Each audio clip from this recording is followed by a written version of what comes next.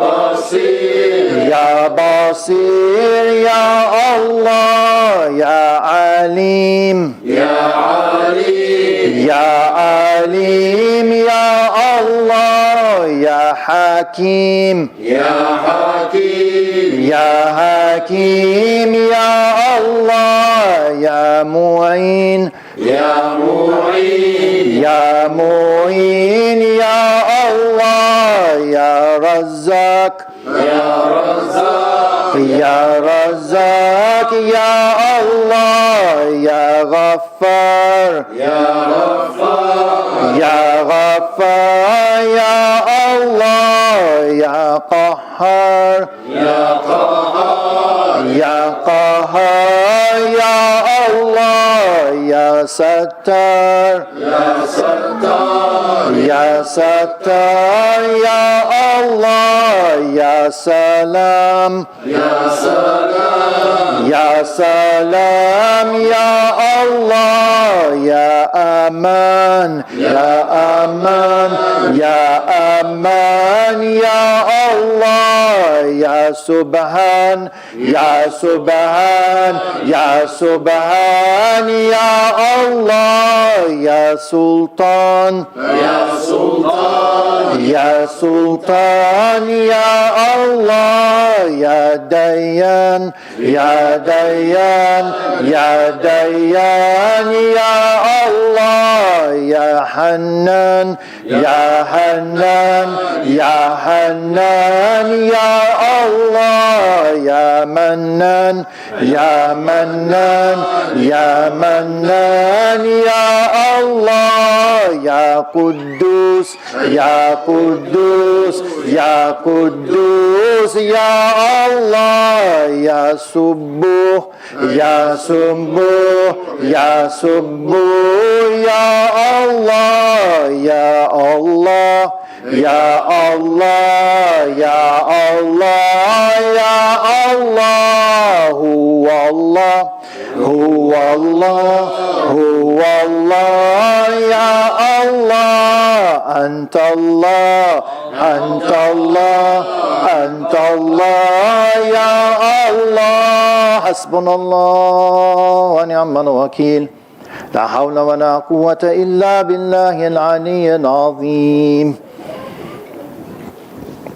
أعوذ بالله من الشيطان الرجيم بسم الله الرحمن الرحيم إن الله وملائكته يصلون على النبي يا أيها الذين آمنوا صلوا عليه وسلموا تسليما اللهم صل على محمد وعلى آل محمد وسلم اللهم صل على محمد وعلى آل محمد وسلم اللهم صل على محمد وعلى آل محمد وسلم اللهم صل على محمد وعلى آل محمد وسلم اللهم صل على محمد وعلى آل محمد وسلم اللهم صل على محمد وعلى آل محمد محمد وسلم اللهم صل على محمد وعلى آل محمد وسلم اللهم صل على محمد وعلى آل محمد وسلم اللهم صل على محمد وعلى آل محمد وسلم اللهم صل على محمد وعلى آل محمد وسلم.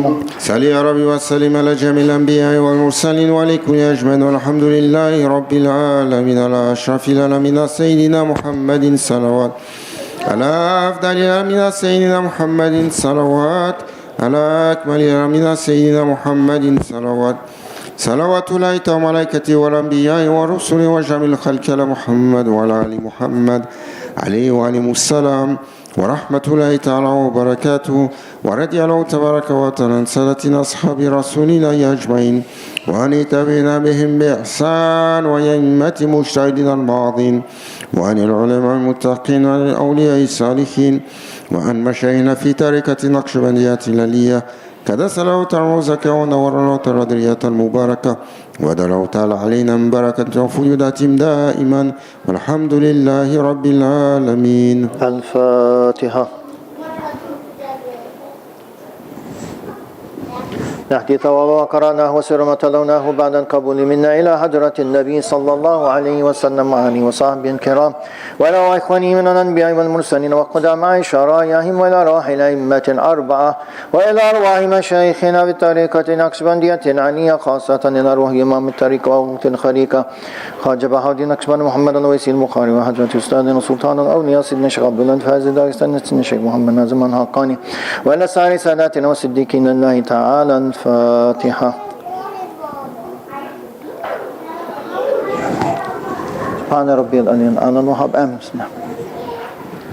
بسم الله الرحمن الرحيم الحمد لله رب العالمين الصلاة والسلام على أشرف المرسلين سيدنا ونبينا ومولانا محمد نبي الأمي وصحبه وسلم ما شاء الله ولا حول ولا قوة إلا بالله العلي العظيم. اللهم صل على سيدنا محمد صلاة تنجينا بها من جميع الأول والآفات تقضينا بها من جميع الحاجات تتنا بها من جميع السيئات ترفعنا عندك الدرجات تبلغنا بالأقصى الخيرات في الحياة والبدن الممات. اللهم مسلمة محمد اللهم استر أمة محمد اللهم استر أمة محمد اللهم احفظ أمة محمد اللهم اغفر لأمة محمد اللهم ارحم أمة محمد يا أرحم الراحمين يا ارحمنا يا أرحم الراحمين فاعف عنا اللهم إنك عفو تحبنا فاعف عنا يا كريم يا ستر يا رب العالمين. سبحان ربك رب العزة عما يصفون وسلام على المرسلين والحمد لله رب العالمين. ربنا تقبل منا واعف عنا واغفر لنا وارحمنا وتب علينا واصلح شاننا وشان المسلمين وانصر سلطاننا سلطان المسلمين واشف مرضانا ومرضى المسلمين خاصة مولانا الشيخ هشام مدد الحق بحرمة من أنزلت عليه سورة الفاتحة.